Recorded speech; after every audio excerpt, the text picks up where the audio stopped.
So now this person also asks, if someone pull the plug for the animal or a person,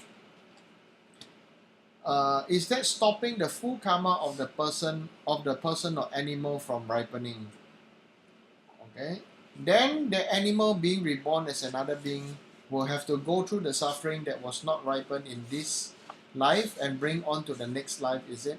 Is it? Uh, Actually, it's like that. It really depends what happens. Ordinarily, yes. Ordinarily, yes. If the person is supposed to go through such a suffering, and then after that some soul comes and pulls the plug, and then that person the person still have to go through this kind of suffering in the next life. Ordinarily, yes.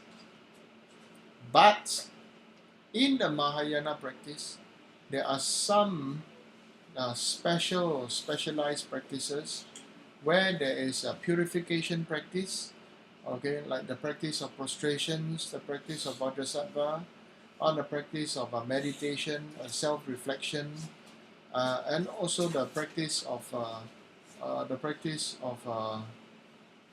Damsik Doje, where that purifies the transgressions towards one's own gurus.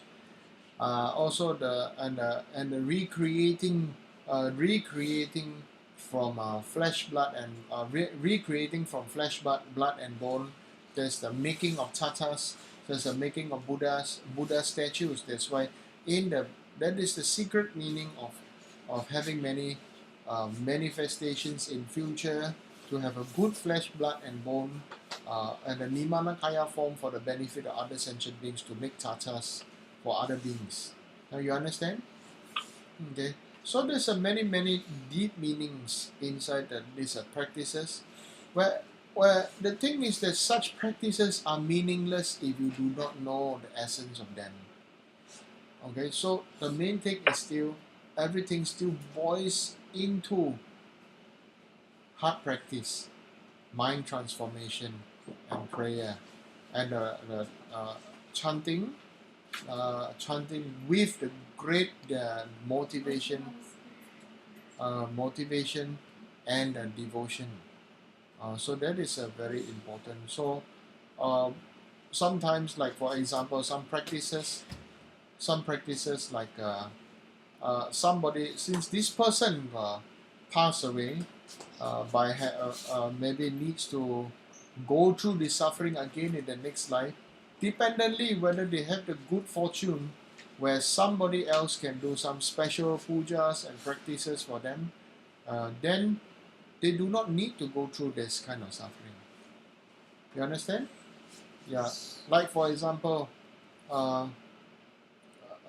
this practice of a 1,000 light offering to Namgyalma with the mudra and the recitation of the mantras, the long mantras, either over sand or water, and then after this sand to sprinkle onto any dead animals. So the best thing is to have some of the sand or rice, and then you sprinkle. Go to the hawker center where people bought rubbish, and after they eaten, on the market, they killed the animal bone. They killed the animal fish skins and fish scales, the heads and the entrails, and then people go to hawker center and restaurants. Then they eat the chicken bones.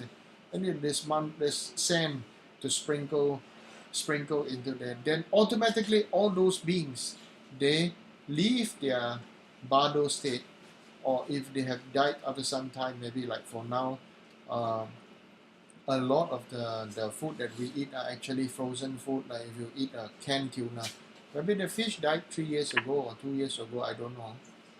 So by reciting the prayers for them and such mantras and such motivation, it really have a deep benefit and deep result for them. So yes, ordinary beings, if there's no deep practice or special practice done for them, yes, they would have to go through such suffering again in the future life. There's no escape.